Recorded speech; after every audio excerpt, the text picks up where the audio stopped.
following is a presentation of the Magnitude Sports Network.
Game time. Let's head up to the broadcast booth for the pregame show right now on Magnitude Sports. All right, welcome to the final day, day 5 of the 2022 North Dakota AA Legion State Baseball Tournament, and it's down to 3 teams.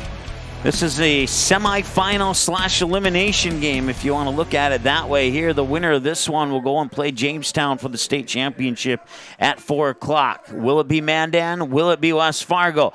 Talked to some people off air. They've had some mixed feelings. Some people think this could be a slugfest. Some people think West Fargo might be at a little bit of a disadvantage with Mandan's hitters. Some people think it'll be a low-scoring game that might go to extra innings at like a 2-2, 3-2. We'll see who's right, I guess. So I won't elaborate further on that. West Fargo has 4 pitchers available. They have Clemenson, Dodds, O'Lean, and Anderson. And Mandan Chiefs, have 3 pitchers available. They have Avery Bogner, Lucas Burgum, and McCoy Keller available. Burgum will start on the mound for this one. Casey Clemenson will start on the mound for this one for the Patriots. So it's Clemenson for the Patriots and Burgum for the Mandan Braves, who are in their yellow today, and they were wearing straight green earlier. So we'll keep it as a green background because that shows up better than it does on the yellow. So, but let's go through the starting lineups here for this 2 teams as they have mention them right now here out on the field. For the visitors on the scoreboard, the Mandan Chiefs, you got batting first, number 8, Avery Bogner, the third baseman. Batting second, number 10, the catcher, Isaac Huddle. Batting third, number 11, the right fielder, McCoy Keller. Batting fourth, the number 7, Braden Bennell, the first baseman. Batting fifth is the starting pitcher, number 9, Lucas Burgum. Batting sixth is number 5, the shortstop, Hudson Sheldon. Batting seventh is number 3, the center fielder, Seth Aarons. And batting 8th will be the second baseman, number 4, Stenson Coots. And batting 9th will be the left fielder, number 14, Anthony Johnson. The reserves for Mandan include number 15, Regan Schlosser, number 6, Tucker Horner, number 17, Preston McElvaney, number 2, Ben Kleinknecht, number 12, Jordan Binder, and number 20, Jordan Binder, and number 20, Owen Gress. For the home team, the West Fargo Patriots, batting 1, 2, and 3, shortstop number 5, Brendan Hammond, center fielder number 2, Nolan Dodds, and left fielder number 3, Chase Stalker. The middle of the order at 4, 5, and 6, designated hitter number 32, Connor Entz, first baseman number 10, Caleb Deere, and third baseman number 7, Evan Berg. The bottom of the order at 7, 8, and 9 is the catcher number 12, Peyton Jancy. Second baseman number 9, Seth Wigestrand. Right fielder number 8, Cooper Borkart. Not batting, but on the mound here for West Fargo will be number 21, Casey Clemenson. Once again, Casey Clemenson, he pitched back on day 1 in that matchup against Post 400 where they were able to pull away with a 3-2 win. And he went, I believe it was 80 pitches that night, if memory serves me correctly. There's no tournament pitch limit, so Clemenson could go the full 105 if they choose to do that. They have Dodds, O'Lean, and Anderson available as backups for Clemenson should they need to dig deep into their pitching lineup. For the Mandan Braves, they'll be starting Yeah, it is Lucas Burgum. And they'll have Avery Bogner and McCoy Keller to dig into their background on pitching should they need to here in this game. Of course, the winner of this game will move on to play Jamestown at 3 o'clock for the state championship. Then the winner of the Jamestown game versus either one of these two teams, the winner of that game will play at 3:30 on August 3rd against the South Dakota state champion at Black Hills Energy Center at Blue Field in Rapid City, South Dakota. And that will be, once again, August 3rd. The opening ceremonies are on August 2nd. 4 games August 3rd, 4 games on August 4th, 3 games on August 5th, 2 games on August 6th, and then 1 or 2 if needed on August 7th. And that would wrap up. So it's a double elimination that's formatted exactly like this state tournament was. And once again, the winner of this one, either West Fargo, Mandan, or Jamestown, will play at 3:30 on August 3rd against the state champion of South Dakota. And we're going to be ready to rock and roll here. As stepping up to the plate is Avery Bogner. It'll be Bogner, Huddle, and Keller, your first 3 batters here. Runnings, Doolittle Woodfire Grill, Bone and Joint Center in Bismarck, Dickinson, Williston, and 11 other North Dakota locations. Essentia Health and Buffalo Wild Wings bringing you broadcast coverage of the state tournament this year, and we certainly appreciate their support. First pitch comes at 11:59 a.m. It's outside for a ball. It's 1-0. Once again, Bogner, Huddle, and Keller. Clements on the mound, Jancy catching. Here's Clementson with the 1-0 and the pitch. And that one's going to be skied up and fouled away for a strike. It's 1-1. Around the bases, you got Caleb Deere at first, Seth Wiggestrand at second, Brennan Hammond the shortstop, Evan Berg at third. In the outfield, you have Nolan Dodds in center, Cooper Borkart in right, and Trey Stonker in left field. 1-1 pitch is a little bit high for a ball. It's 2-1 now here to the batter, Avery Bogner. Jamestown with the loss to, I forget who they played last night. Mandan. Mandan, yes. Yeah. In that 14-12 battle, as a result of Jamestown losing, it will go back to the higher seed being the home team throughout the rest of the tournament. So the winner of this game will be the home team in the state championship game against Jamestown.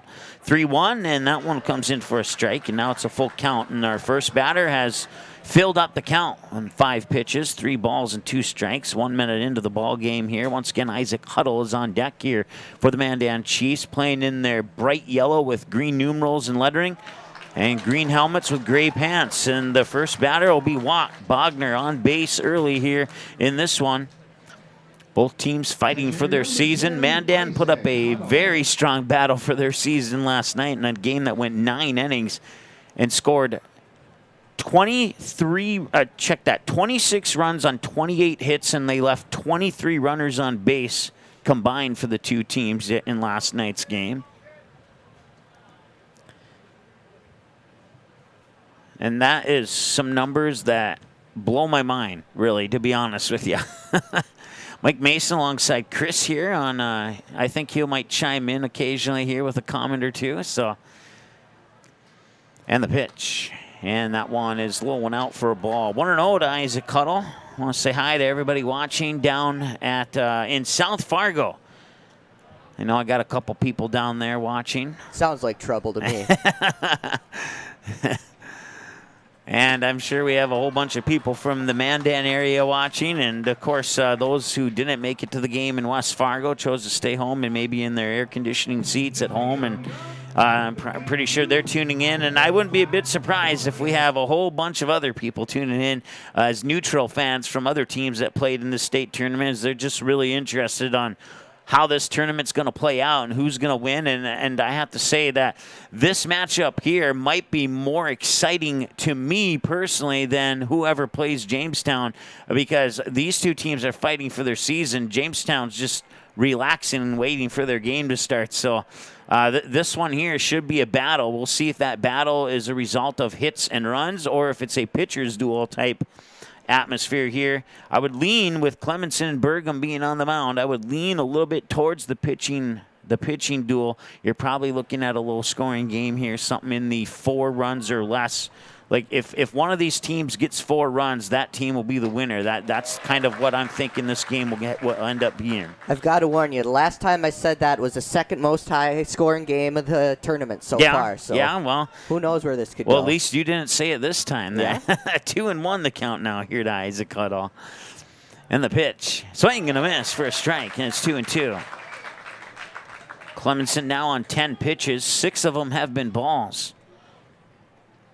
3 minutes into the ball game. 2 balls, 2 strikes here to Isaac Cuddle with McCoy Keller on deck here for the Mandan Chiefs. And that pitch is outside. And back-to-back batters with back-to-back full counts. He walked Bogner. Will he walk Huddle or strike him out, or will Huddle fight and protect the plate and foul a couple off to keep his at-bat going a little bit longer here? We'll find out. 3-2. He's going to send it into left center field all the way back to the ivy and up against the fence. He wasn't able to make the catch. And runners are going to go into second and third. That'll be a base hit. It was over the head of Nolan, or check that, of Trey Stocker in left center field. And it's good for a double. And now Mandan has runners on second and third. Right fielder number 11, McCoy Keller. Mandan looking to strike early here with nobody out. 2 runners in scoring position. McCoy Keller, batter number 3 in the lineup. Moves Braden Bennell into the on-deck circle here for Mandan. And one swing of the bat, and all of a sudden, Mandan could have 2 of those 4 runs that we needed, that we said that one of these teams would need. Here's the pitch from Clemenson. Comes in at the knees for a strike, 0-1.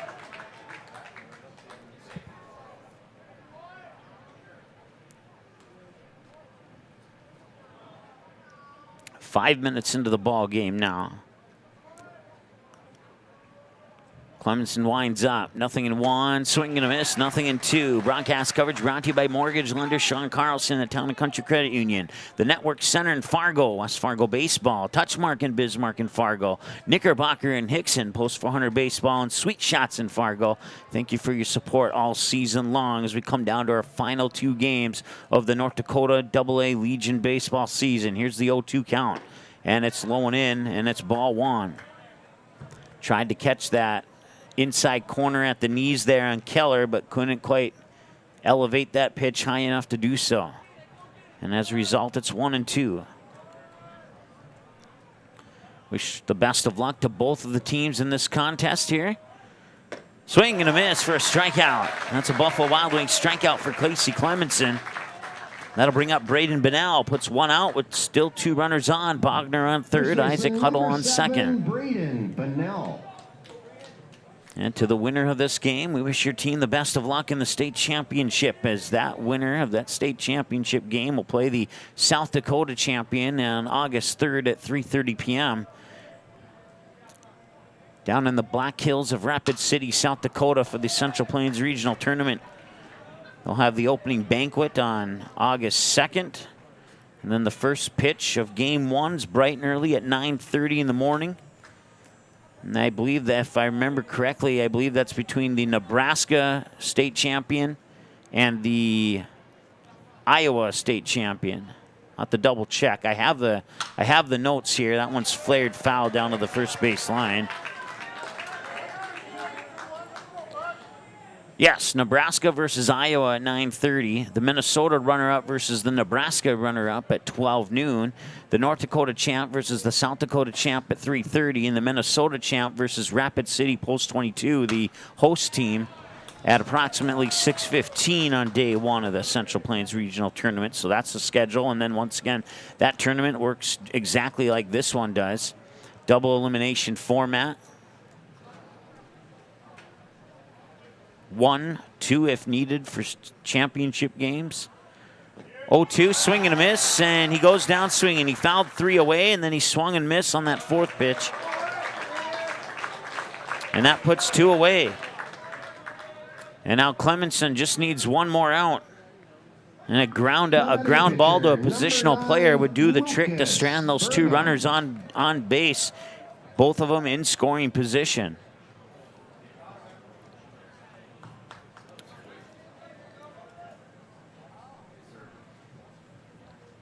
Burgum just 1 for 5 in the tournament. Swing and a miss there for a strike, 0-1. Clemenson at 21 pitches. Once again, Clemenson could go the full 105 if they choose to. The only downside to that is if Clemenson does go the full 105, he'd be put on 4 days rest, and then he would not be available until West Fargo's August 4th, I believe, tournament game.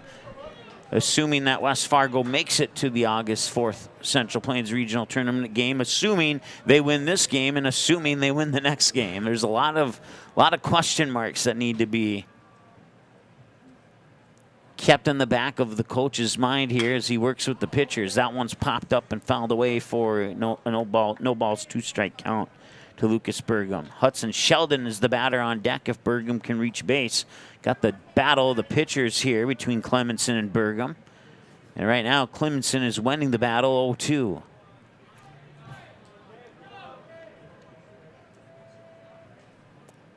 Two away and a big pitch here. We'll see where he sends it.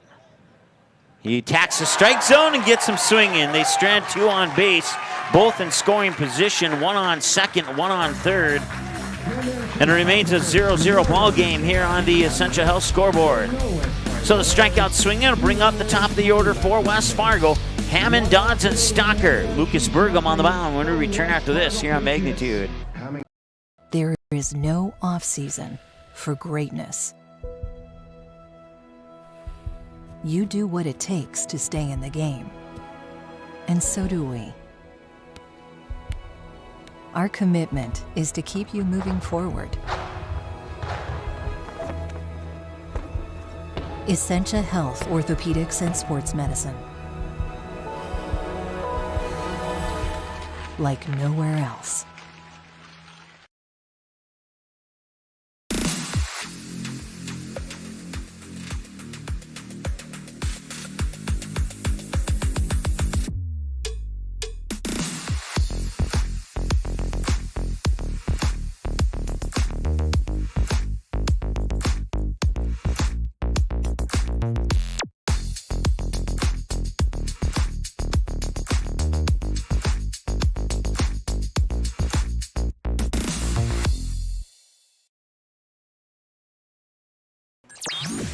All right, there's a good look at Lucas Burgum. He'll start on the mound here for the Mandan Chiefs. And then coming in to catch will be Isaac Huddle. To go around the bases here for Mandan, Braden Bennell at first, Stetson Kuntz at second, Hudson Sheldon at short, Avery Bogner at third. In the outfield is Seth Ahrens, let's try that again. Seth Ahrens in center, McCoy Keller in right, and Anthony Johnson in the left field. Took 10 minutes to play the top half of the first, 1 minute in between innings here, and we'll get started with ending bottom half of the first here in about maybe 1 minute or so, maybe less than that. Once again, Mike Mason alongside Chris Hubden here on the second to last game of the North Dakota Legion baseball season, at least on the AA side. 2 other tournaments being played across the state. I think round 1 of the single A happened last night, I think.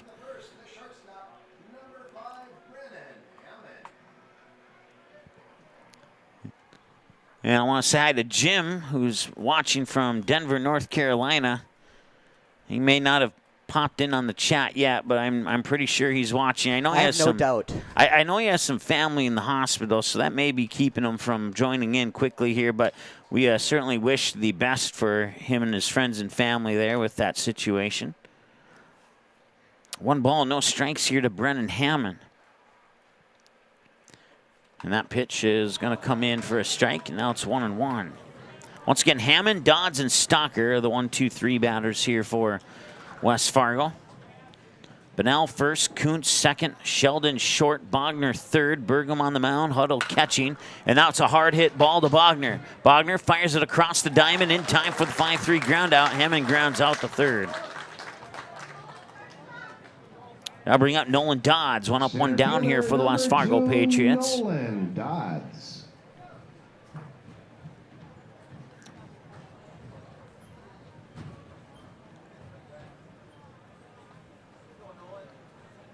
Mandan taking care of business in round 1 versus Dickinson. They come back and have a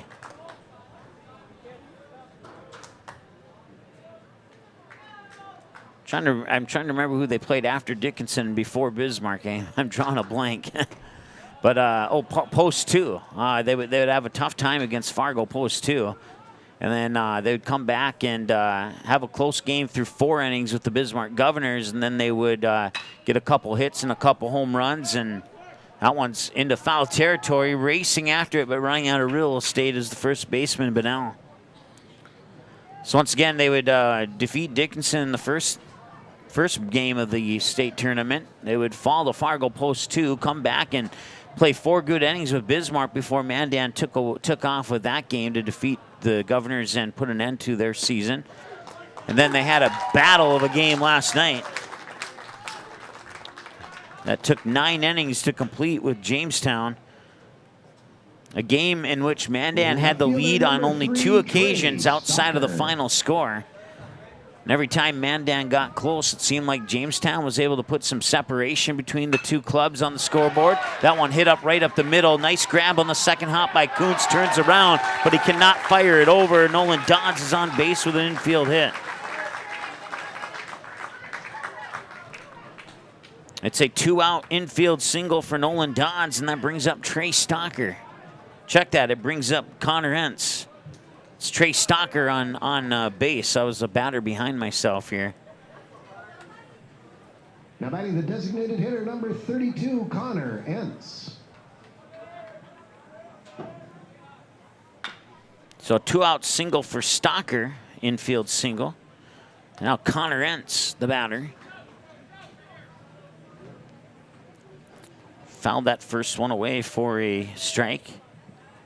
Connor, a lot of hits to left this season on Magnitude Sports. He has a handful of hits to right. Has never plunked one out into center, at least not yet. Nice job there by Huddle to block that one off his chest protector and keep the runner where he's at on first base. 1 ball and 1 strike as a result.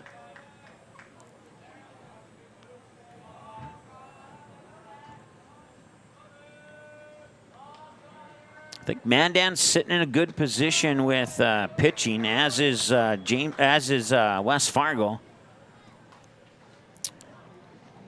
And whoever wins this game to play Jamestown, I can't say this officially, but I'd have a sneaking suspicion that Jamestown might start Jackson Walters on the mound. And it will depend on how far Jackson Walters can go in that game to determine who the state champion will be. I believe Jamestown has 2 pitchers available for that state championship game if they need to go after them.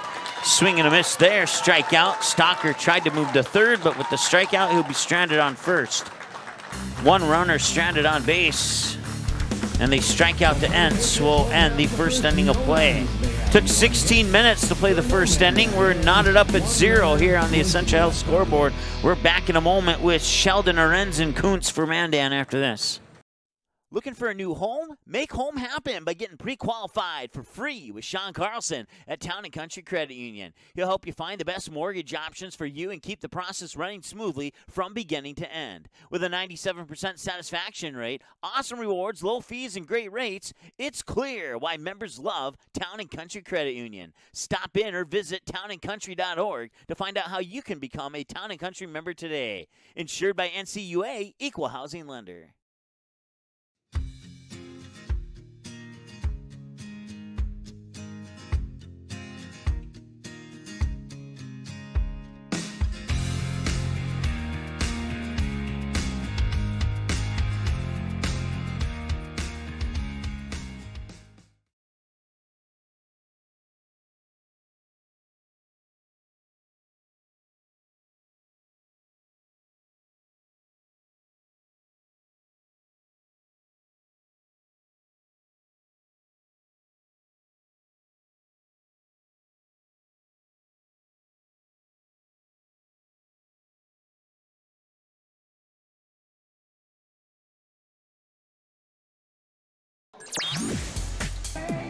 All right, welcome back Young field here in West Fargo inside of the Essential Health Baseball Complex.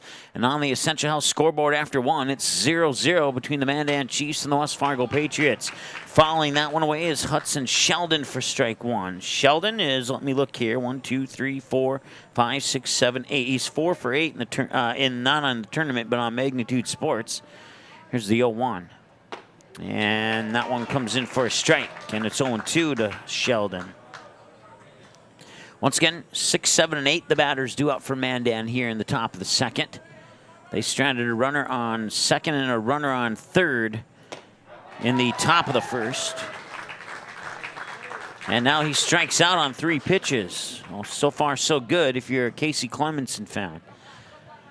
Center fielder number 3, Seth Aaron. Seth Aaron's the batter now.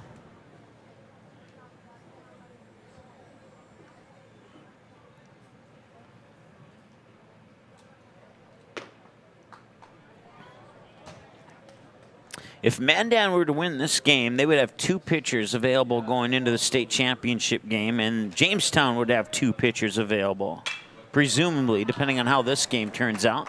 That one, did it drop fair? No, I thought it did for a moment, but it just went foul deep into the right field corner, and that'll be good for a strike. If West Fargo wins this game, they would presumably have 3 pitchers available against Jamestown's 2 pitchers, depending on how this game goes along. 1 ball, 1 strike, 1 out. No runners on here for Seth Aarons. 28 pitches for Clemenson, 9 balls, 19 strikes. Make that 20 strikes as it now moves to a 1 ball, 2 strike count here for Seth Aarons. West Fargo, in addition to Casey Clemenson, who's on the mound now, would have Nolan Dodds, Carter Oline, and Caleb Anderson available to pitch on the mound. There's a strikeout for Clemenson. It's a Buffalo Wild Wings strikeout, his second of the game. That'll bring up Stetson Kuntz. Mandan, if they win this game, number 4, Stetson Kuntz. in addition to Burgum, who's on the mound for Mandan in this game, they'd have Avery Bogner and McCoy Keller available for pitchers in the championship game versus Jamestown. And that one is popped up to the shortstop, Brennan Hammond, and that will retire Mandan here. It's a 1-2-3 inning. No runs, no hits, no errors, and nobody left on base. And we now go to the bottom of the second. And it'll be batters 5, 6, and 7. Caleb Deere, Evan Berg, Peyton Jancy, Lucas Burgum. I have him with 11 pitches. He'll toss pitch 12 if that's true. When we return after this here on Magnitude Sports. Be right back. Tonight, I'll be eating chicken tikka masala with garlic naan. Cheers. I win again. Patrick. That's Sir Patrick. Ooh, sir. Tonight, I'll be eating roasted cauliflower tacos with spicy chipotle sauce. Thank you. Oh, yeah! I wasn't ready! You want cheese to go with that wine?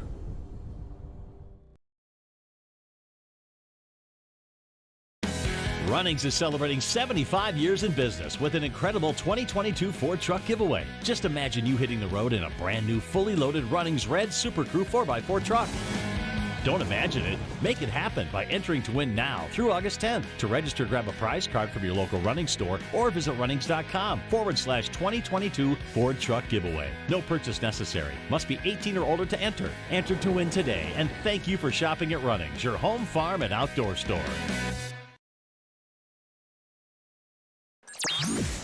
All right, welcome back.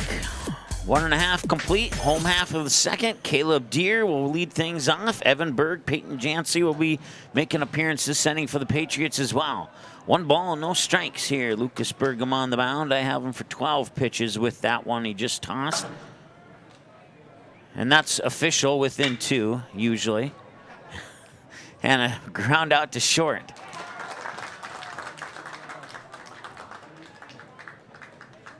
I'm either 1 higher than the count they have, or I'm 2 shy. Tell me how that works. Yeah, beats me. I think they might be padding the stats over there. No, I'm just kidding. This is Evan Berg now. Several hits to left field this season for West Fargo. No hits anywhere else.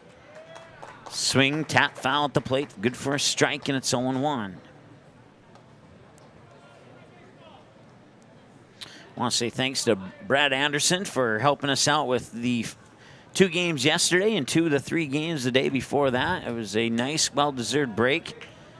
I enjoyed every single game from my couch, and not trying to rub it into Chris here, who's been on location for every game, but... Oh, he's rubbing it in. I got sent many pictures. 1-1 the count. And that comes in for strike 2.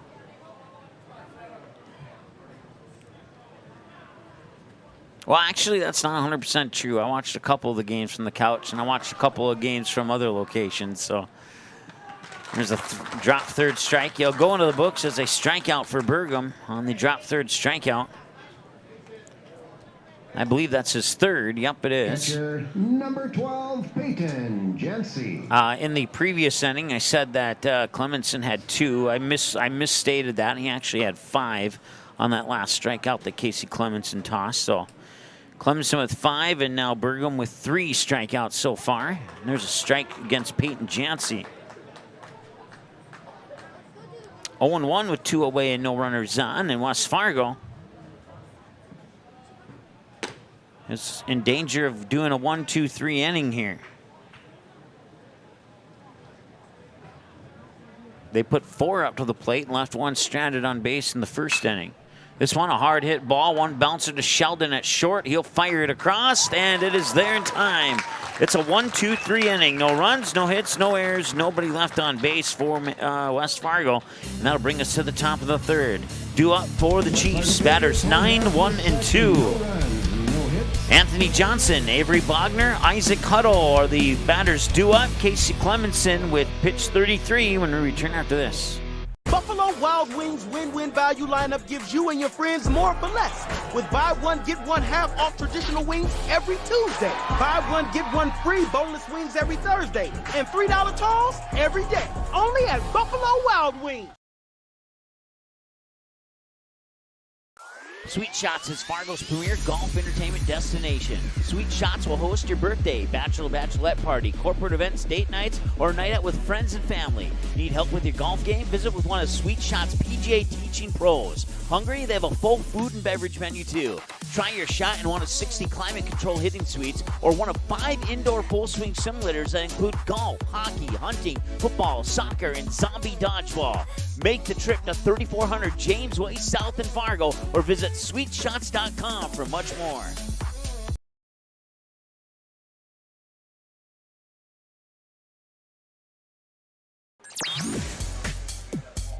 All right, welcome back. We're still knotted at goose eggs here on the Essentia Health scoreboard between the Patriots and the Chiefs, and each team has a hit. Mandan's left 2 on base. West Fargo's left 1 on base. Base runners have been hard to come by here in this ball game so far. And we'll see if that changes as we move into the top half of the third.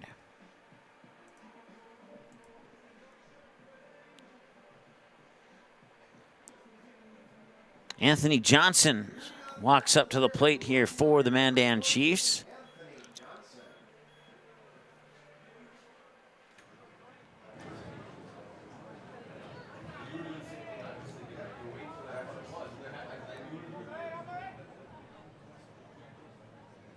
Here's the pitch from Clemenson. Johnson showing bunt, bunts it foul. Over towards the West Fargo dugout. West Fargo in the third base dugout. Mandan in the first base dugout. So that's strike 1 and pitch 34 coming up here for Clemenson. 24 of his 33 have found the strike zone. Here's the 0-1.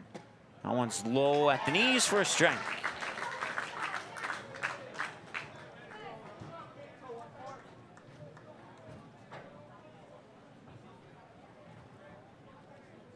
And the 0-2. And that one's hit well to left field. Backing up is Trey Stocker. He'll track it, get underneath, and squeeze it close in his glove. And that is out number 1.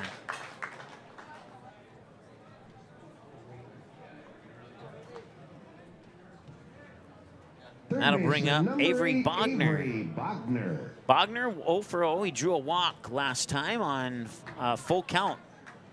On a 3-2 pitch, Clemenson would walk him, first batter of the game, and that's how Mandan would get their first base runner on base.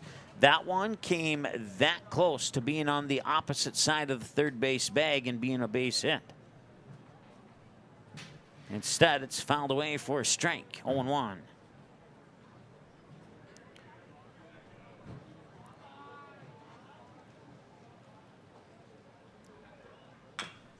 And that one's also fouled away.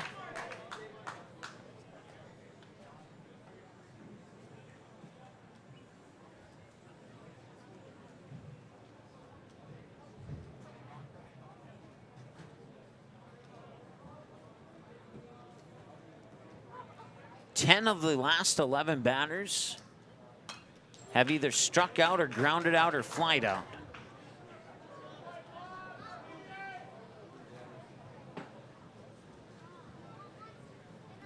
That is for both teams combined, just in case you needed me to clarify that.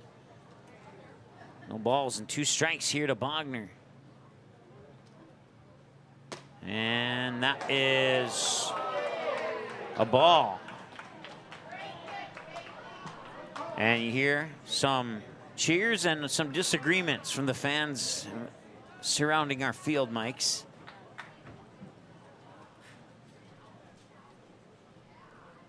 And the 1-2. That one hit up high, lofting into shallow right, making the catch is Caleb Deere.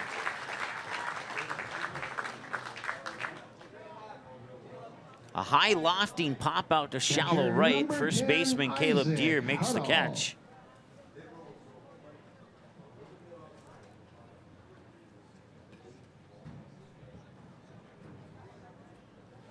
And now Isaac Huddle, 1 for 1. Last time he was up, he would smash one to left center field. It would go over Trey Stocker's head into the ivy. And that would put runners on second and third for Mandan, but they would end up leaving both those runners stranded. And now he's going to go in that same direction, but it's going to drift foul.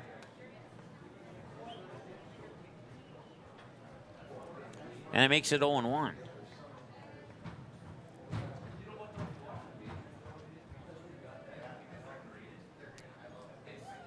Clemenson winds up and he delivers low for a ball. 1-1 the count. When it hits the ground, there's no question, it's a ball. Although that last pitch was maybe questionable, and the pitch right before that was called a strike, was just barely above the ground. So we'll figure it out eventually how he scores these, as that one's fouled away.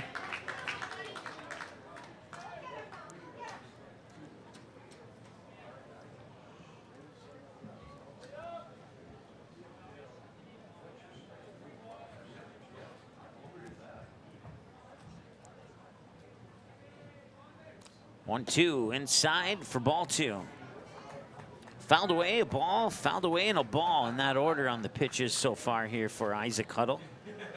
Once again, Clemenson on the mound, Jancy catching, Deere at first, Wiggestrand second, Hammond at short, Berg at third, Dodds in center, Borkart in right, Stocker in left for the West Fargo Patriots. And the 2-2, and that one's hit out hard. 2 bouncer to Wiggestrand, and it sneaks by him into right field. I believe they're going to charge an error there to that second baseman. The sun kind of blocked my view, but it kind of looked like it chipped off the glove, and it's something that Wiggestrand should have been able to field, and they will indeed charge it as an error. So that's the first error of the game. McCoy, Keller. And Huddle's on base with an error. Once again, only 3 runners on base for the 2 teams combined. 2 for Mandan, 1 for West Fargo. West Fargo left a runner on first. Mandan left a runner on second and third. So a runner's been left on all the bases so far here in this game, just between the 2 teams combined. There's a swing and a miss, and back-to-back strikes.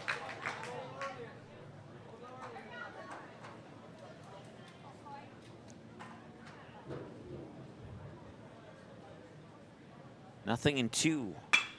And that one, hard hit ball, a little flip to second. That's the force out, and that's all they needed. They'll get the lead runner out as Keller will bat into a 6-4 force out, and that will bring us to Wiggestrand, Borkart, and Hammond. There was one West Fargo error. One runner was left on And one runner left on base. And that runner will be the left on base on first base. So now Mandan's left one runner on each base in this game, and we'll be back with more here in a moment. Doolittle's Wood-Fired Grill is an experience that ignites your senses, featuring wood-fired rotisserie cooking. Grilling meat over an open flame creates that savory wood-roasted flavor, while the rotisserie rotation results in juicy and succulent meats. Doolittle's even has an outdoor fire pit that creates a relaxing setting to wine and dine for any occasion. Visit DoolittlesRestaurants.com for a full menu or to make a reservation. Doolittle's Wood-Fired Grill, 2112 25th Street South in Fargo, or call ahead at 701-478-2200.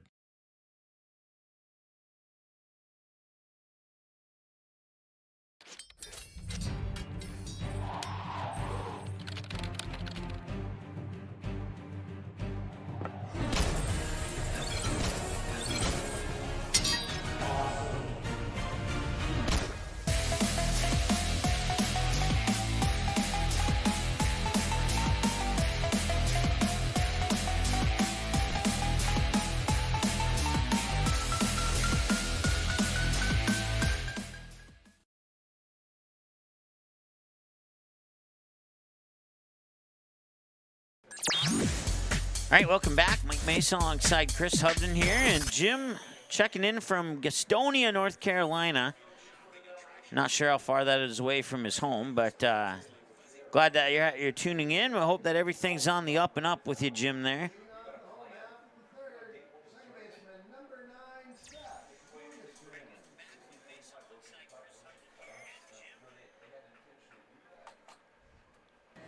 All right, this is Seth Wiggestrand stepping up to the plate. His batter's 8, 9, and 1 in the lineup here for West Fargo.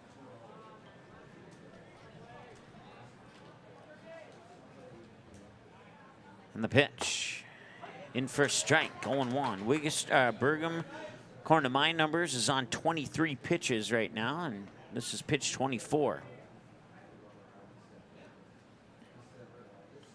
Burgum doesn't like the first signal. He'll take the second signal and deliver, and that one's fouled away, and it's strike 2.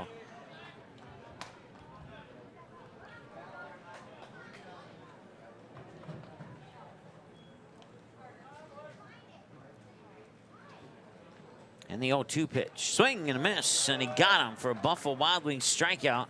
Or no, Nope. he did not. Did he tip it foul? Yep. Okay. I didn't hear that. Usually I hear that through our field mics. I didn't hear it that time.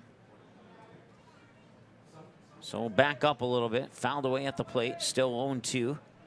And now Burgum winds up and delivers. And that is what's called a strike in the bottom, on the top of the third, but apparently not here in the bottom of the third. Ball 1. Just calling it as I see it. 1 ball and 2 strikes. That one flared off to the first base side and out of play.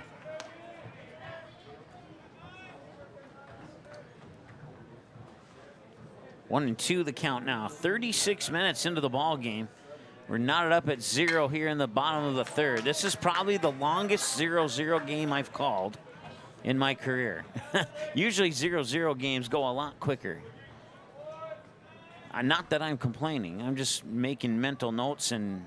There's been a lot of firsts in this tournament, yeah, it seems like. It certainly has. There's a strikeout. So Wiggestrand goes down window shopping. And that brings up Cooper Borkart.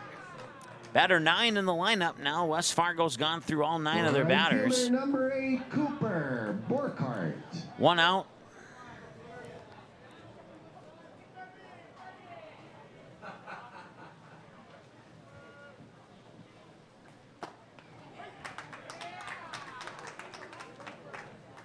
Burgum has retired 7 of 8 Mandan batters so far.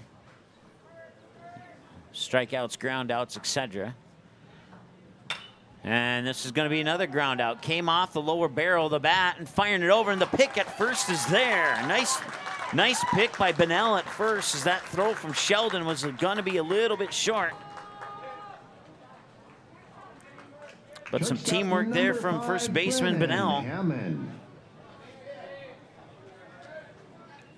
And Burgum retires 8 of the first 9 West Fargo batters, and now he returns to the top of the order here with Brennan Hammond.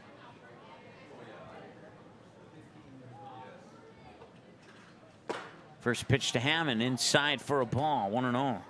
Hammond grounded out to the third baseman last time he was at the plate on a 5-3 throw across the diamond. 6 balls, 24 strikes on 30 tosses. Here's pitch 31, and that one's going to left center field. It might have not a chance. It's not as a little bit too high arcing. Seth Aarons is there for the catch. The wind is blowing that direction to help it a little bit, but it didn't have enough help. And we go now to the bottom of the top of the 4th, excuse me. Still tied at 0 here on the Magnitude Sports Network. We'll be back in just a moment.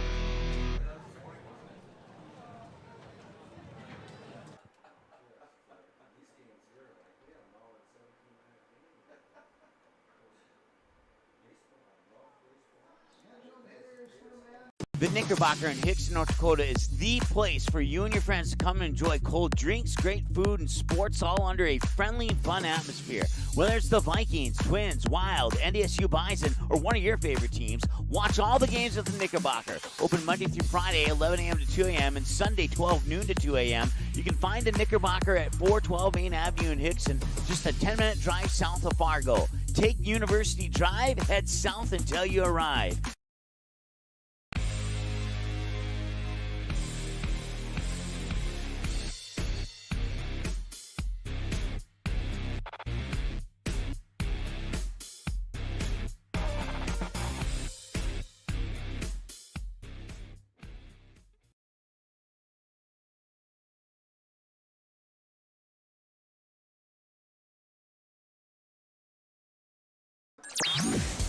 All right, welcome back. 0-0 on the Essential Health scoreboard, and we have 3.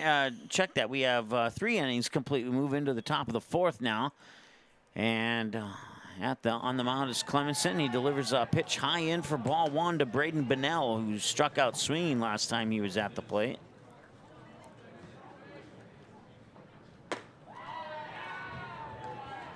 Two balls and no strikes now here to Bennell.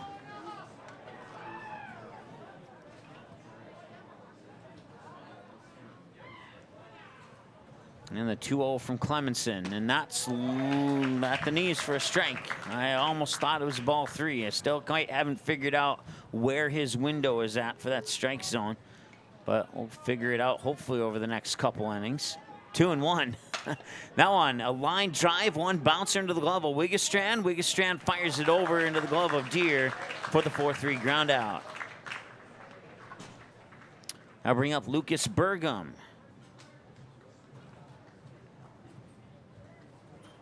Pitcher number 9, Lucas Burgum. Casey Clemenson has retired 10 of the last 11 batters. Isaac Huddle has gotten on base twice against Clemenson. Bogner has gotten on base once on 2 attempts with Clemenson. The rest of the Mandan Chiefs have not been able to reach base. They've either struck out or grounded out. There's 1 fly out to right, too. No balls and 2 strikes here to Lucas Burgum. He struck out swinging last time he was at the plate. On deck is Hudson Sheldon with 1 away here. We'll see him next. And the 0-2. Check swing and to first base. Umpire says ball 1.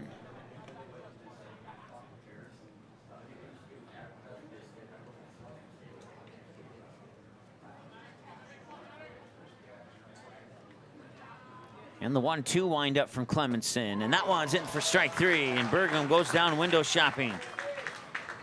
They'll bring up Hudson Sheldon now. Batter 6 in the lineup. He'll face pitch 57 from Clemenson, according to my numbers. Number 5, Hudson Sheldon. Sheldon struck out swinging last time he was at the plate as well.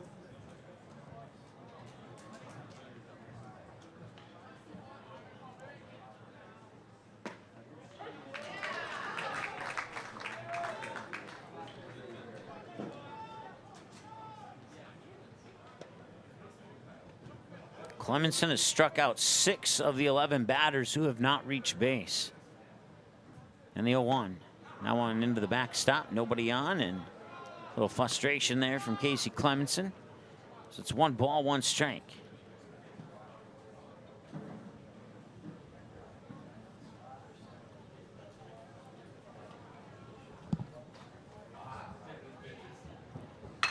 Allen hit well to right field and getting underneath his Borkart, and that's good for out number 3. It's another 1-2-3 inning here for the Mandan Chiefs. And now the Patriots will bring up batters 2, 3, and 4. Nolan Dodds, Trey Stocker, Connor Entz, Lucas Burgum with pitch 32 when we return. It's what keeps us doing what we love. It keeps our communities strong.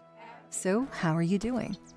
There's no easier way to take care of yourself than checking in with us, your primary care team at Essentia Health. In person or online, we offer scheduling and appointment options that fit your life. We'll care for you today and keep an eye on things for the future. And if needed, get you back on track. So take some time to connect with us, because it's always good to check in.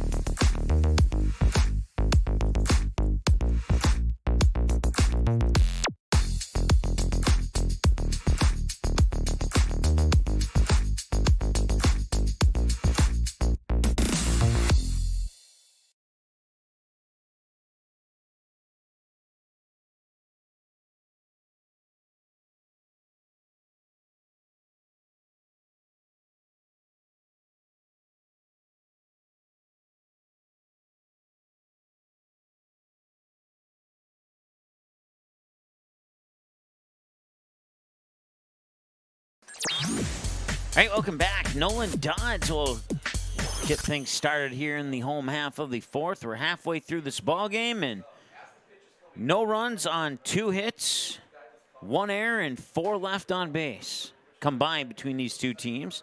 Unlike the numbers of the combined numbers of the 2 teams that played last night, Mandan and Jamestown, this one is on the completely opposite side of the spectrum right now. 45 minutes into this game through 4 innings of play. Or, I'm sorry, through 3.5 innings of play, I should say.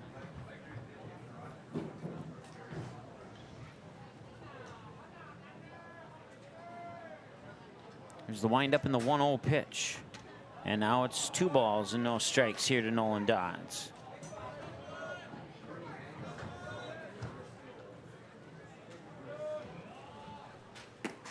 Three balls and no strikes to Nolan Dodds.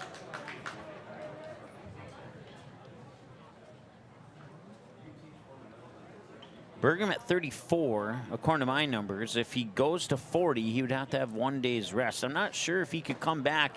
For example, if they were to pull him at 39 pitches, I don't think he could. I still don't think he could come back for the next game. Maybe I'm wrong on that, but I think that might be the correct analogy there. 3-1 the count now. And the pitch. Swing and a miss for a strike.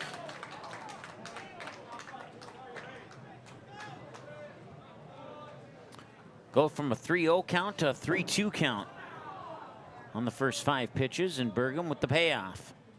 That one hit into right field, and that is a base hit. The second base hit of the game here for the West Fargo Patriots.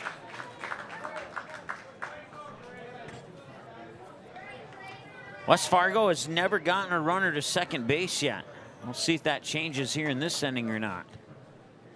Left fielder number 3, Trey Stocker.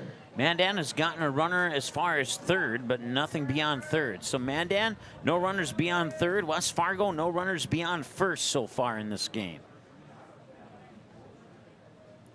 Burgum will take the backdoor look at Dodds on first.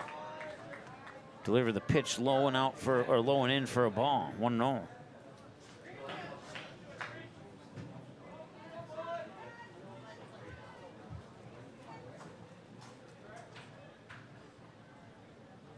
1-0 pitch. And that one's low for ball 2.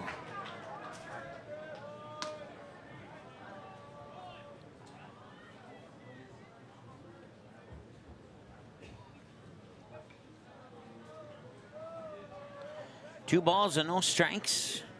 Once again, broadcast coverage brought to you by Sweet Shots in Fargo, Post 400 Baseball, the Knickerbocker, Nixon, and Touchmark in Bismarck and Fargo. Pitch comes across for a strike, 2-1. State tournament coverage also brought to you by West Fargo Baseball, Network Center in Fargo, Essentia Health in the Bone and Joint Center in Bismarck, Dickinson, Williston, and 11 other North Dakota locations. They tried the pickoff attempt there on Dodds. Dodds back safely.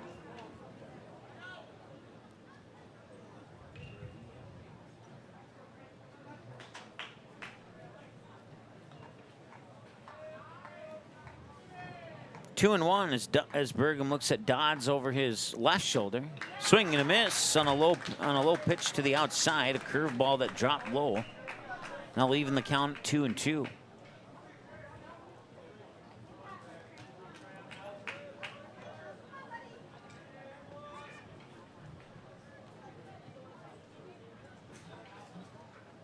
Another pickoff attempt. Dodds is back in time on the head first slide. Once again, if you're just tuning in, West Fargo has had a total of 2 runners on base. Both of those runners never got beyond first base. Right now, there's 2 balls, 2 strikes, and nobody out. There's a good chance he might be able to advance here. Another pickoff attempt. Dodds back in time. Broadcast coverage also brought to you by Buffalo Wild Wings, mortgage lender Sean Carlson at Town and Country Credit Union. Runnings and Doolittle Wood Fire Grill in Fargo, just off 25th Street. 2-2, that'll bounce away. It's 3 balls, 2 strikes to Trey Stocker.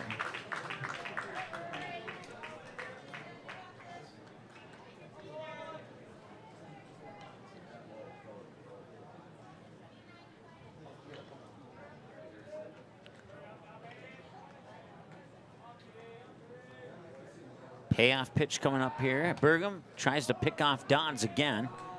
Burgum has that unique look to first where he looks over his right shoulder, where most right-handed throwers look over their left shoulder. It almost looks like he's looking back at nobody on second, but he's peering over his right shoulder there to get the corner of his eye look at Dodds. And Dodds goes. The throw is up there, and he's out.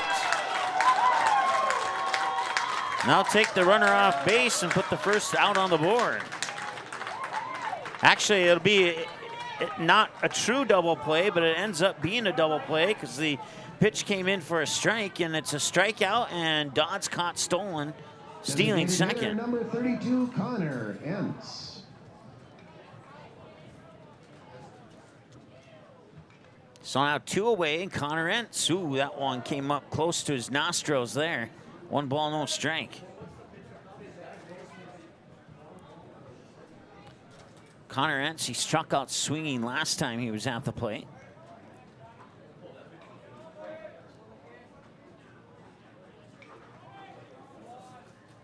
One 0 pitch. That one will float in on the inside edge for a strike. 1-1.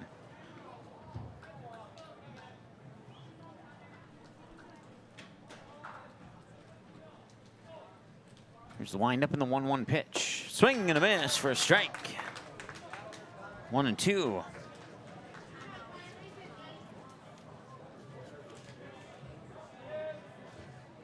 And these two teams met earlier in the season in a doubleheader here at West Fargo. The Patriots would take both games from Mandan. And now we have another scoreless half inning. We have 4 complete. We are at 0-0 here on the Essentia House scoreboard. And due up for Mandan when we return after the break here is batters 7, 8, 9, the bottom of the order. Seth Aarons, Stetson Coombs, Anthony Johnson. Clemenson with pitch 60 when we return after this. Looking for a new home? Make home happen by getting pre-qualified for free with Sean Carlson at Town & Country Credit Union. He'll help you find the best mortgage options for you and keep the process running smoothly from beginning to end. With a 97% satisfaction rate, awesome rewards, low fees, and great rates, it's clear why members love Town & Country Credit Union. Stop in or visit townandcountry.org to find out how you can become a Town & Country member today. Insured by NCUA, Equal Housing Lender.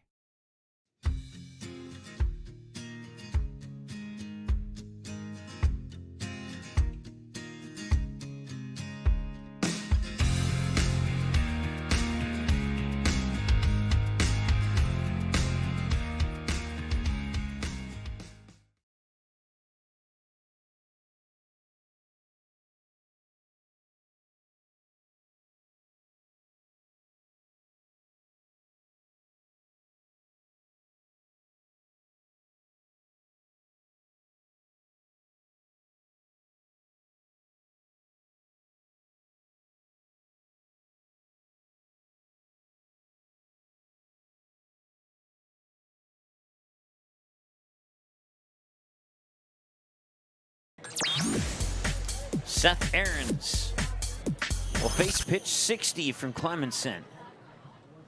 High for a ball, 1-0. Aarons struck out swinging last time he was at the plate.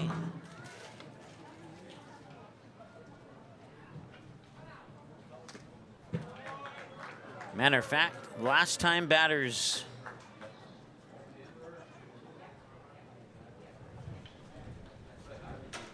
six, 7, and 8 were up. Strikeout, strikeout, flyout was the pattern.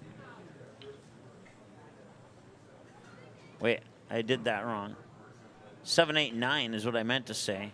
Strikeout, flyout was the pattern on the 7, 8, 9 bottom of the order last time Mandan was up to bat. 1 ball, 1 strike. And that one hit right up the middle. Casey Clemenson had to jump up to get out of the way of that one, and it's a base hit for Mandan. They sneak it into shallow center on the grounder. Second baseman, number 4, Stetson Kuntz. Now Stetson Kuntz flied out to the shortstop on a soft pop-out.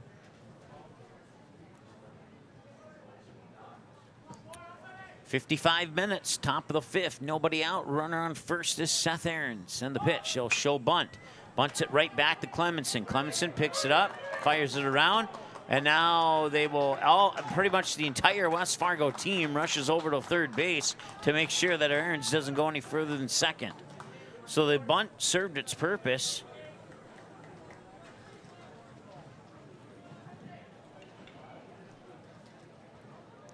Aarons moves up to second. Left fielder number 14, Anthony Johnson. Now Anthony Johnson, the batter.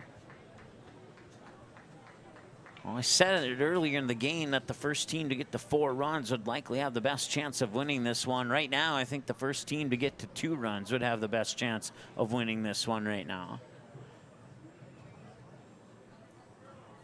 Timeout on the field for field maintenance. I think I couldn't have said it any better than myself there, as it looks like they're making sure the second base bag is properly secured to the ground. And now I think that's Coach Roll coming out to give his second opinion along with the other official. And we'll have a short stoppage in play here as Clemenson will take some light warm-up pitches. Once again, broadcast coverage brought to you by Runnings, Doolittle's Wood Fire Grill, Bone and Joint Center in Bismarck, Dickinson, Williston, and 11 other North Dakota locations. Essentia Health, Buffalo Wild Wings, mortgage lender Sean Carlson at Town & Country Credit Union. Network Center in Fargo, West Fargo Baseball, Touchmark in Bismarck and Fargo, the Knickerbocker in Hickson, Post 400 Baseball, and Sweet Shots in Fargo. Mike Mason alongside Chris Hovden here. Chris, your thoughts on this game so far, since we have some extra time to work with here? So far, it's exactly like you said, very low scoring, and I think, honestly, getting 1 run might win this game. Well, you might be right there. There's one thing that we've learned about West Fargo over this state tournament and the final games of the regular season is that if they need to score, they can usually do that in the 6th and 7th innings of the game. So I still think it's 2 runs that's going to be needed to win this game here because of that fact right there as they continue to work on the second base bag, or as our awesome PA announcer put it, field maintenance, which couldn't be any less true. So looks like they're going to bring out a replacement second base there. Mandan coach giving a signal to his players to keep warming up, keep swinging the bats, keep your arms and legs stretched, and as they continue to work on that bag at second base. Scores through the tournament so far.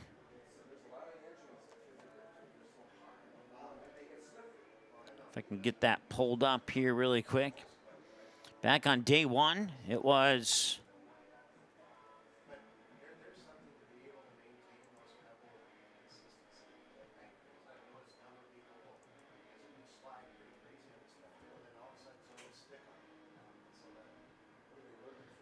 Fargo Post 2, 11-0 win over Williston. Mandan would defeat Dickinson by the score of 7-3. Jamestown would defeat Bismarck by the score of 8-3. And West Fargo would win 3-2 over Fargo Post 400 in day 1 of the tournament. In day 2 of the tournament, it was Dickinson doubling up on Williston 8-4. Caden Fenders for the Williston Keybirds hit the tournament's first home run in that game.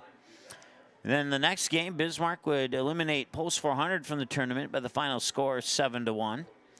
Fargo Post 2 would pick up an 11-4 victory over Mandan. Mandan would hit the game's second home run of the tournament in that game.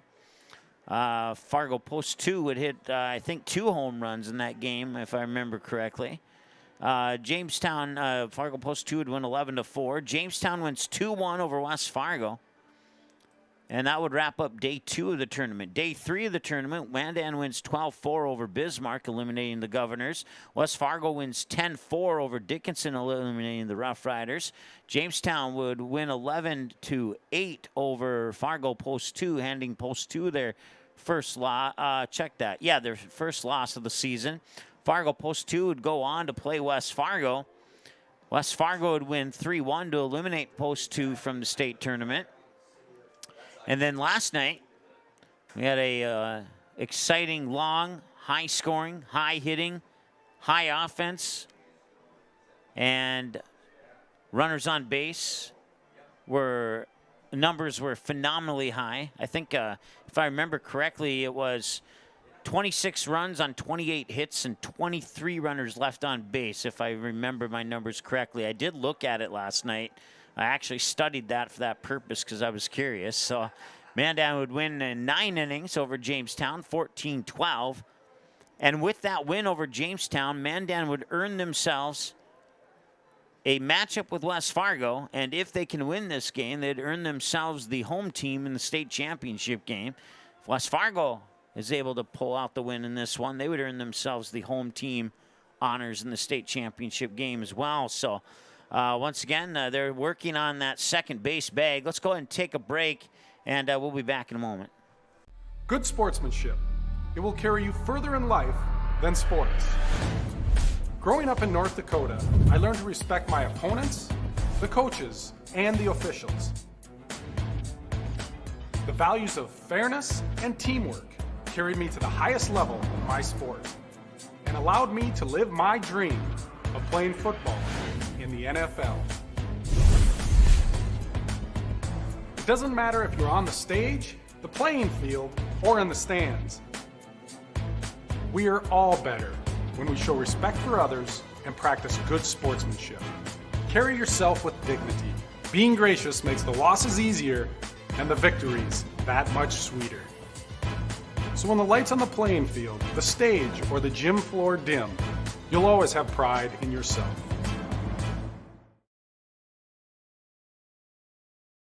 Buffalo Wild Wings win-win value lineup gives you and your friends more for less. With buy one, get one half off traditional wings every Tuesday. Buy one, get one free boneless wings every Thursday. And $3 tolls every day. Only at Buffalo Wild Wings.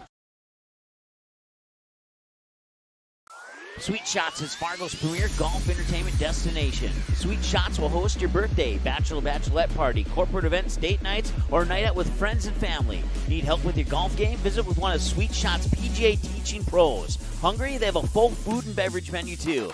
Try your shot in one of 60 climate-controlled hitting suites or one of 5 indoor full-swing simulators that include golf, hockey, hunting, football, soccer, and zombie dodgeball. Make the trip to 3400 James Way South in Fargo or visit sweetshots.com for much more.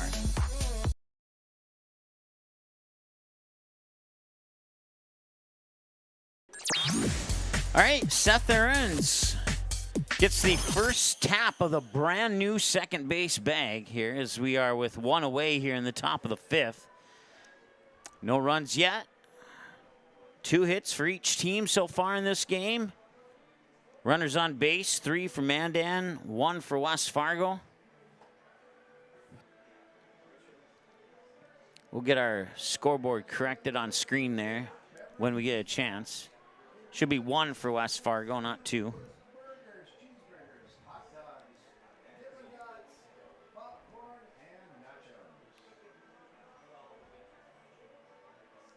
And we're going to return to action now. That was a delay of about 11 minutes there, believe it or not.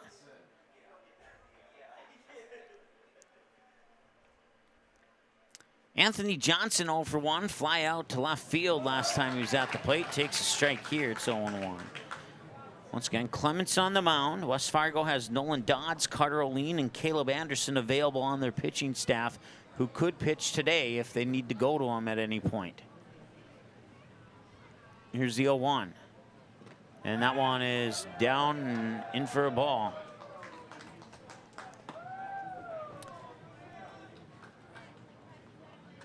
Bogner and Keller are the 2 backups for Burgum from Mandan. In the championship game for Jamestown, they have Jackson Walters and Thomas Newman available for pitching. 1 ball, 1 strike here. And that pitch will come in. I missed it. I looked down for a split second. It's ball 2.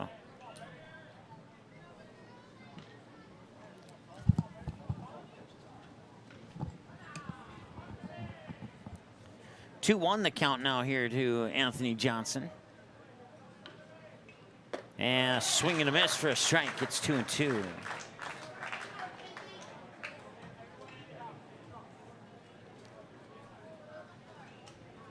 Two balls, 2 strikes, 1 out. The winner of this one plays Jamestown at approximately 3 o'clock. The game will not start before 3, but it could potentially start after 3, depending on how long this one goes.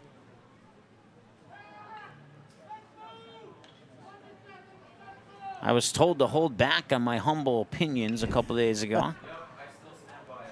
And I was told that I better not give a humble opinion in this game. Well, my humble opinion there is that he's out, and he is. And if you're a West Fargo fan, you love that humble opinion.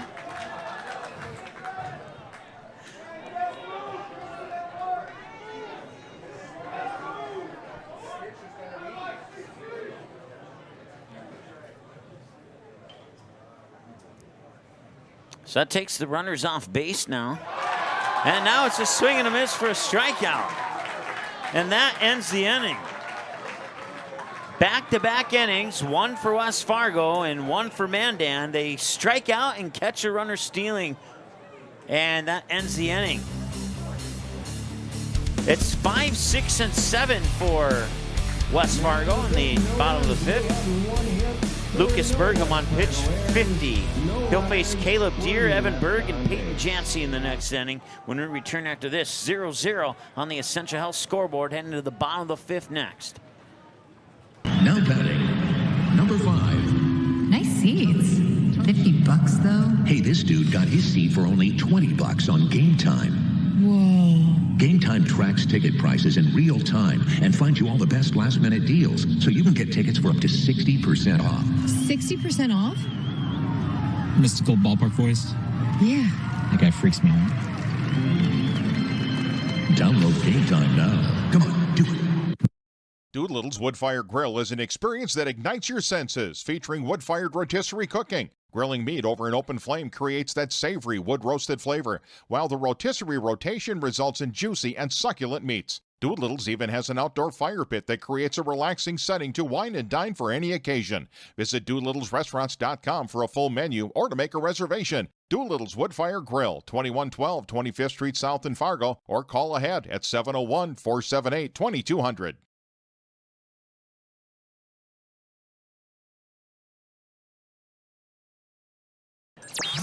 All right, welcome back. We have a scoreless game here in the home half of the 5th. This is Caleb Deere, and Deere, one bouncer over the shortstop Sheldon, and he fires over to first, and it's going to be an error.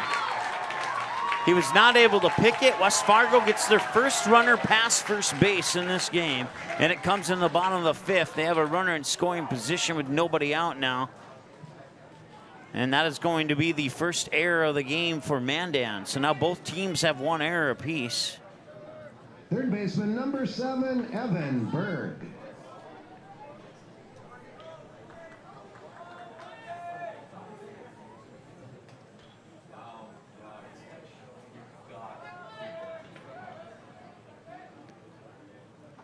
West Fargo has an opportunity here to take that 1-0 lead. And one thing we didn't talk about is in any pitcher's duel between any two teams, errors can be more costly than ever.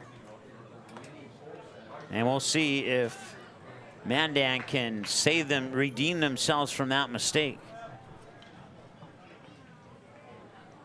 Welcome back, Jim. You've missed not a whole lot. As you can see, maybe a hit and an error. That's about the only thing you missed so far. And showing bunt. Bunts it down the third base line, and it eventually rolls foul, so they'll have to do that one over again.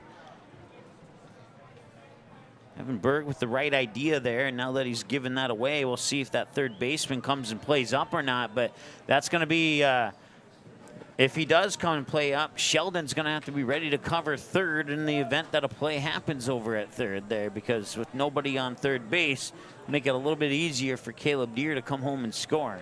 No balls and 2 strikes, and well, with 2 strikes, it's highly unlikely that Berg, well, he will square up for a 2-strike bunt. That's not the everyday bunt that you see, but you saw it there, and it's a ground out that advances Deere to third. A 2-strike bunt. It did the job. It did the job, yeah.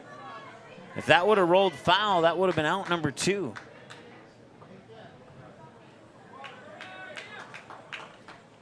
Catcher number 12, Peyton Jancy. 2-strike bunts are probably more common on a grass field than they are a turf field.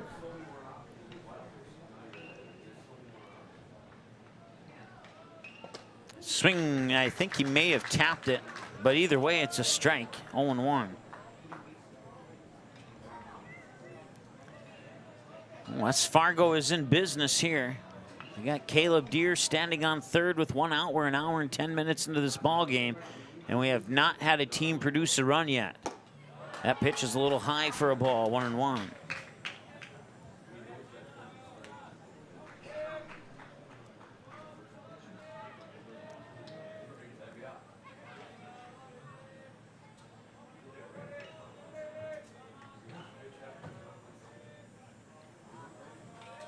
And the 1-1 pitch. In for strike 2.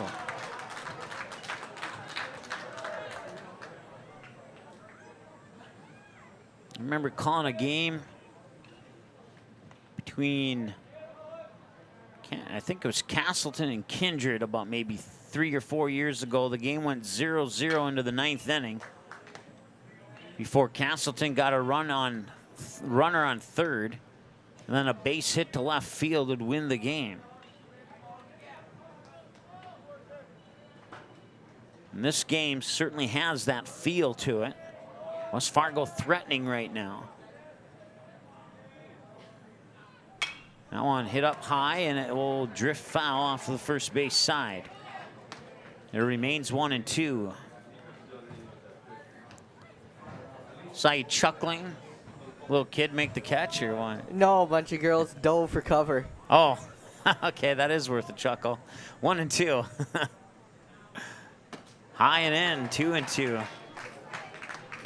Strike ball, strike, fouled away, and a ball. In that order on the pitches so far. Bergam too shy of 60 according to my numbers. 2-2 here to Jancy, who's 0 for 1. He grounded out to the third baseman last time he was at the plate. That one's hit to center field. It might be deep enough for a sac fly. Here comes the throw. It's bombed to home plate. It's off target a little bit, and West Fargo scores the first run of the game. 1 hour and 12 minutes into the ball game on a sac fly by Peyton Jancy out into deep center. Aarons did gun that one back, but it was a little bit off target. Had that been right on target, there may have been a play at the plate. That was a nice throw by Aarons. Second baseman, number 9, Seth Wiggestrand. So we mentioned it earlier. First team to 2 might have the best chance of winning this one, and right now, 2 is the minimum for Mandan. Strike is called. Wiggestrand 0 for 1, struck out window shopping last time he was at the plate. He's seen 4 pitches, and all 4 of them have been strikes. This one batted right back up. Bergam reaches it, and I think he deflected it over to Kuntz, and now going to the books as maybe a 1-4-3 ground out. Not your conventional ground out, but it's a ground out nonetheless, and that ends the inning. 5 complete. West Fargo takes the lead in the bottom of the 5th. They're up 1-0, and they leave 1 on base. West Fargo does. And coming up for Mandan is Bogner, Huddle, and Keller. We're back in a moment. Doolittle's Wood-Fire Grill is an experience that ignites your senses, featuring wood-fired rotisserie cooking. Grilling meat over an open flame creates that savory wood-roasted flavor, while the rotisserie rotation results in juicy and succulent meats. Doolittle's even has an outdoor fire pit that creates a relaxing setting to wine and dine for any occasion. Visit doolittlesrestaurants.com for a full menu or to make a reservation. Doolittle's Wood-Fire Grill, 2112 25th Street South in Fargo, or call ahead at 701-478-2200.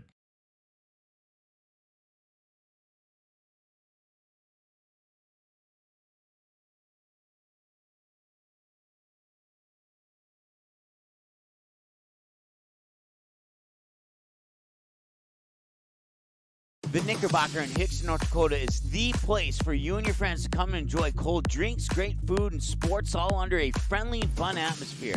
Whether it's the Vikings, Twins, Wild, NDSU Bison, or one of your favorite teams, watch all the games at the Knickerbocker. Open Monday through Friday, 11 a.m. to 2 a.m., and Sunday, 12 noon to 2 a.m. You can find the Knickerbocker at 412 Main Avenue in Hickson, just a 10-minute drive south of Fargo. Take University Drive, head south until you arrive. All right. It's a 1-0 game.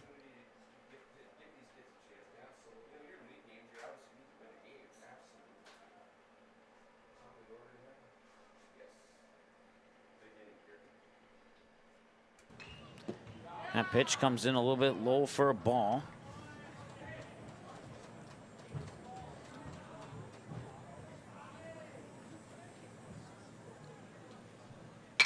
That one hit up high, left field, drifting back shallow left. Hudson checked that.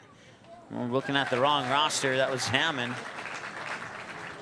And he makes the catch for out number 1.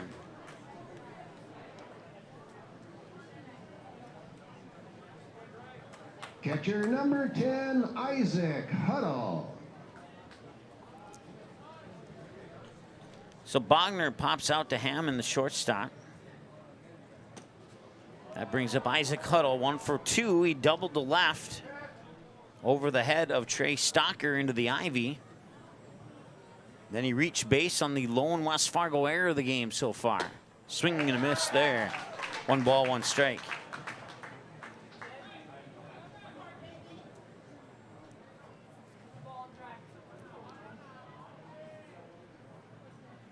Here's the 1-1. That's taken low for a ball. 2 balls and a strike. Broadcast coverage brought to you by Sweet Shots in Fargo. Runnings, Doolittle's Wood-Fire Grill in Fargo. Post 400 Baseball. Touchmark in Bismarck in Fargo. The Knickerbocker in Hickson. West Fargo Baseball. Network Center in Fargo. Mortgage lender Sean Carlson at Town and Country Credit Union. Buffalo Wild Wings, your scoreboard brought to you by Essentia Health. Buffalo Wild Wings brings you all the strikeouts and home runs. Swing and a miss. And there's a Buffalo Wild Wings strikeout there for Clemenson. Good timing. Yeah, no talk about it.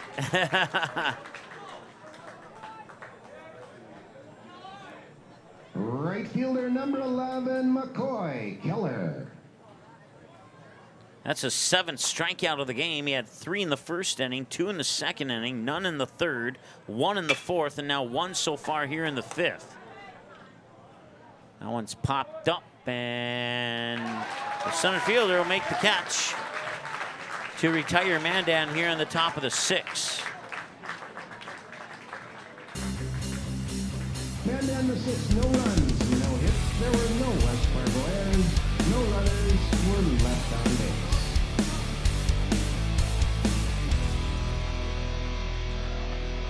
We'll be back in a moment here on Magnitude Sports. Here, when our path takes an unexpected turn, we keep moving forward. When life sends us a message, we listen. When you're determined to beat the odds, we help you plan for what's next. This is commitment, resourcefulness, determination. These are remarkable people doing remarkable things together.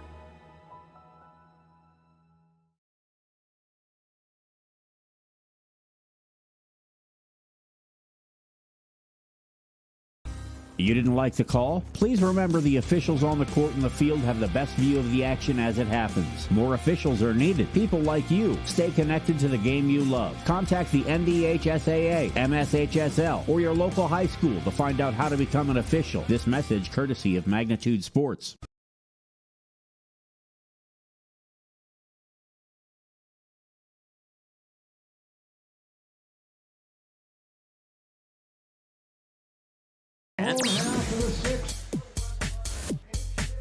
Number 24, Matt Heupel. All right. Matt Heupel's going to come in and hit here in place of Cooper Borkart in the 9 spot for West Fargo. Matt Heupel is an equal opportunity outfield hitter here on Magnitude Sports. When he goes to right, he does not have much success. When he goes to left or left center, he has huge success. 1 ball, no strike here for Matt Heupel. 1 hour and 20 minutes into the ball game. 1-0 in favor of West Fargo here on the Essentia Health scoreboard. And Heupel goes to left, and that will drop for a hit. And he has more success to that left field area that we just talked about. And he's on base with a single. That'll return us to the top of the order now as West Fargo picks up their 3rd hit of the game. 1 run on 3 hits, 1 error. They've left a total of 1 on base so far here in this contest. Number 22, Landon Crossgruben. And now on base in place of Matt Heupel. 5, Brennan Hammond. I know it's Troffgruben, but I don't see him in my roster here. I'll have to add him manually. I don't have him in my roster here. And a play at second, and he's safe.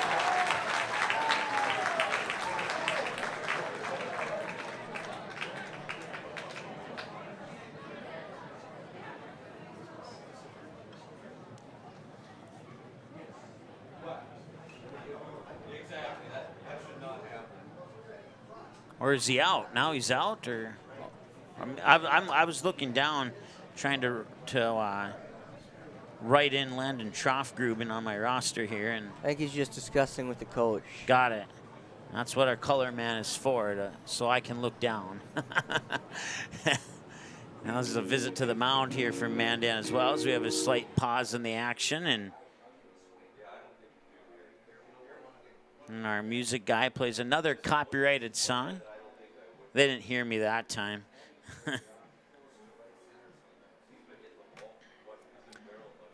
So Landon Troffgruben on second.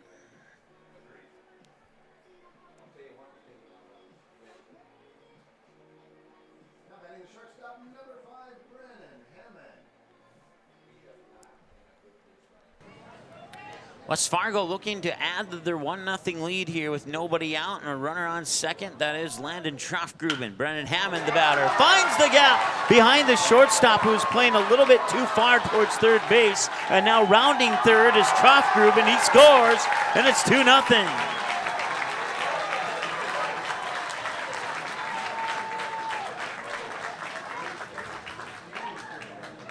So the first pitch by Burgum here in the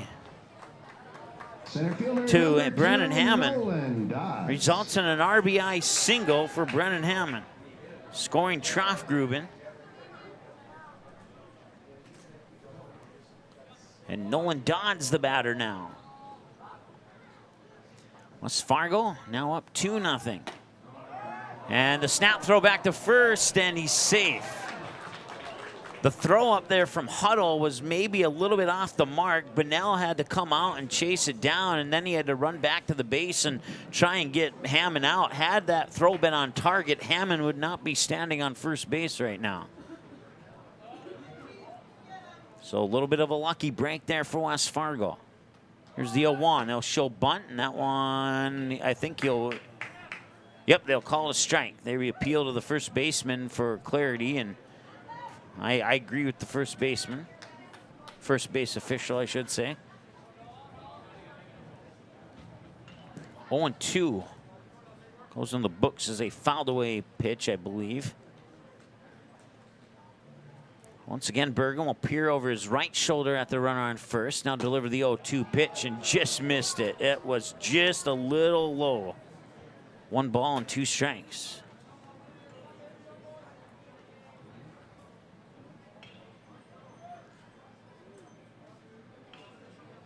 Once again, the winner of this one plays Jamestown in the state championship. That one flared off to the first base side, foul. And this is the 70th pitch coming up for Burgum. At 80, he'd be done for 4 days, so should Mandan advance to that regional tournament, they would have him back on day 1 or 2 of the tournament. Trying to do the mental math here in my head. Swing and a miss for a strikeout on Nolan Dodds, and that is Buffalo Wild Wings strikeout number 6 here for Lucas Burgum. Left fielder number 3, Trey Stalker. Talked about those 6th and 7th innings being big for West Fargo. They got the scoring started a little bit early on a sacrifice fly by Jancy out into center field that would score a run from third. And then they've put one across the plate here in the bottom of the 6th. And as we said, 2 was probably the minimum once we got to about the 4th or 5th inning. And right now, West Fargo's up 2-0, and if Mandan can hold it at 2-0, they would need to score at least 2 to force the bottom of the 7th. That one high, ripped out towards third, up to second, now over to first. It's a 5-4-3 double play, and that ends the inning. A 5-4-3 double play gets Mandan out of a somewhat serious situation. And now Mandan needs to score 2 or the Patriots are going to the state championship. We'll see what happens when we return after this here on Magnitude. Looking for a new home? Make home happen by getting pre-qualified for free with Sean Carlson at Town & Country Credit Union. He'll help you find the best mortgage options for you and keep the process running smoothly from beginning to end. With a 97% satisfaction rate, awesome rewards, low fees, and great rates, it's clear why members love Town & Country Credit Union. Stop in or visit townandcountry.org to find out how you can become a Town & Country member today. Insured by NCUA, Equal Housing Lender.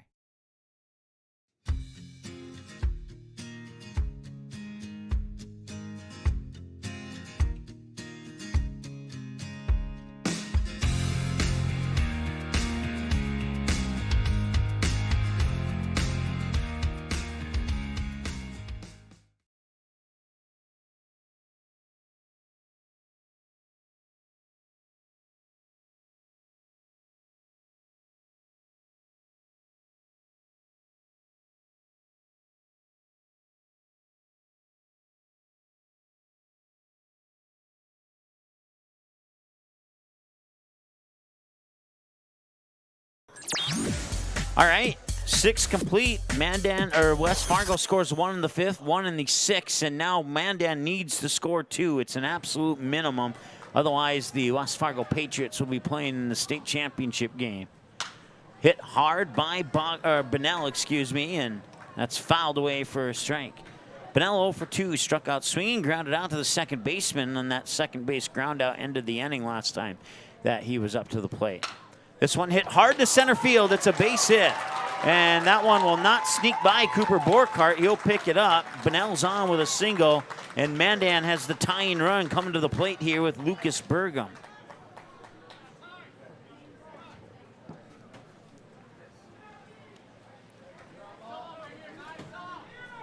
Pinch running at first base for Braden Bunnell. Number 2, Ben Kleinknecht. Ben Kleinknecht will take over the running responsibilities on first here for Mandan. We're an hour and 28 minutes into the ball game. Nobody out, runner on, top of the 7th. Clemenson on pitch 79. Once again, 80 would put him at 4 days rest.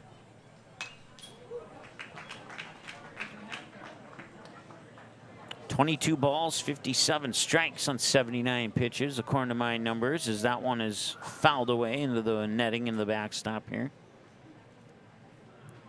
The pitch outside, and he sent it outside on purpose to see if Burgum would chase, but also tried to catch the edge and missed the edge, and Burgum didn't chase. As a result, it's 1-1.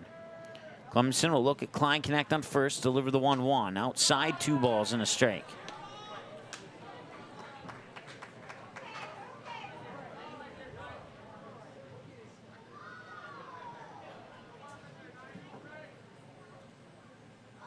And that one's popped up and fouled away. And it'll remain 2-1. Or no, it'll become 2-2, excuse me.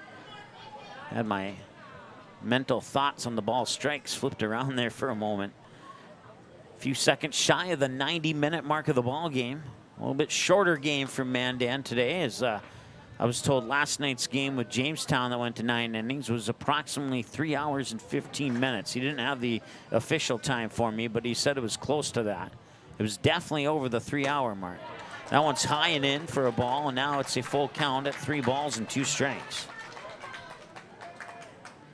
So the game, this game here, and then play this game over, and that's how long last night's game was for Mandan. Yep. That one hit up high left field, and getting underneath it is Trey Stocker at the foul line. He makes the catch for out number 1.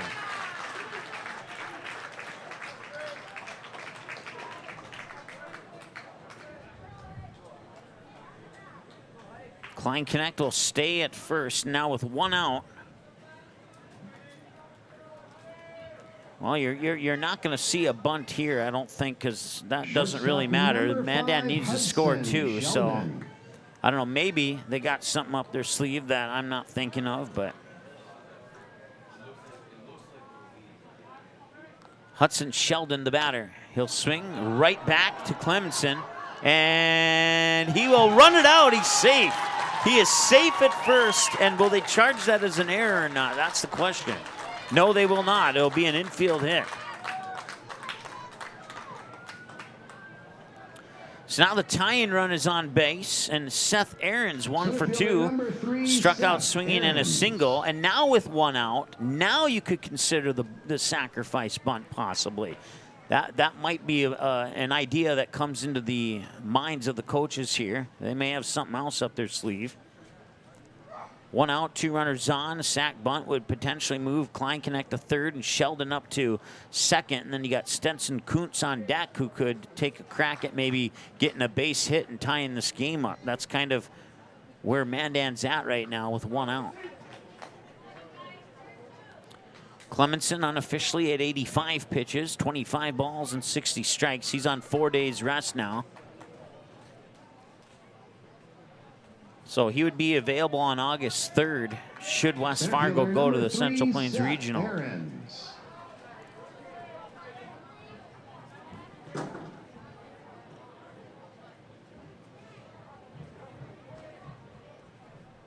Top of the 7th, 1 out, and that one's hit to right field. Running after it is Borkart, but it'll drop for a strike as Borkart was a few steps behind that one. A nervous moment for Mandan there, as they would like to see a run cross the plate before that second out pops up on the board. Playing right field for West Fargo is number 6, Carter O'Lean. Carter O'Lean is actually over in right field. Did not see that change, but I'm glad that it was brought to our attention. So Carter O'Lean was a few steps behind that one. Clemenson looks back at Kleinknecht on second, delivers a strike. And it's 0-2 to Rennes. Once again, Stetson Kuntz on deck. He's batter 8 in the lineup. Anthony Johnson to follow if they can get that far with 1 away here and 2 runners on. Mandan's confidence would be boosted with a base hit, but they'll need more than 1. That one's fouled off, and it remains 0-2.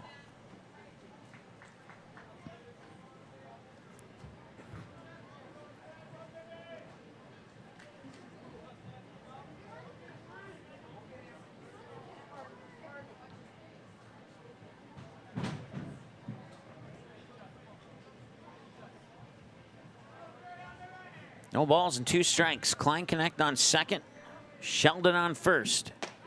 And they got the strikeout. That is the second out.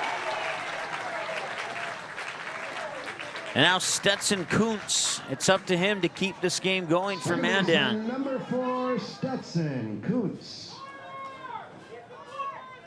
We'll see if Mandan can pull off some 2-out magic here to force the bottom of the 7th.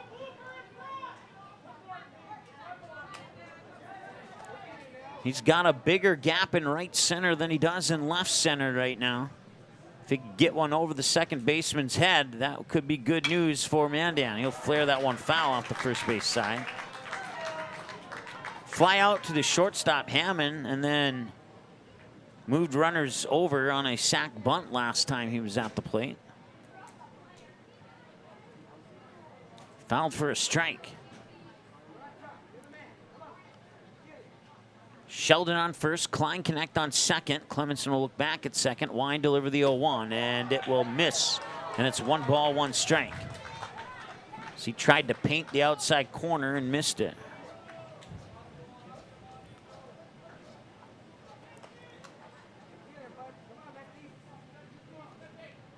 And the 1-1.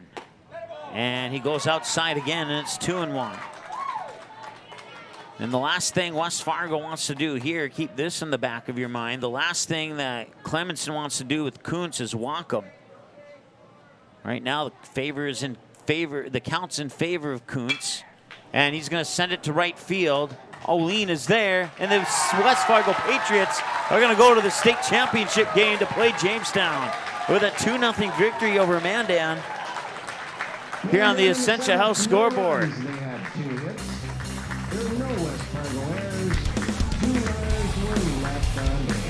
We said that the first team to 2 would win it, and that turned out to be the case. A run in the bottom of the 5th and a run in the bottom of the 6th. West Fargo will not have to play the bottom of the 7th inning. And West Fargo, congratulations to them. A valiant effort from the Mandan Chiefs in this contest here. This game could have gone either way with 1 swing of the bat, and West Fargo got the lucky 2 swings that they needed. Time of the game was 1 hour and 34 minutes. I had 1 hour 35, but we'll go with it. Well, 1 hour 34 minutes, time of the game.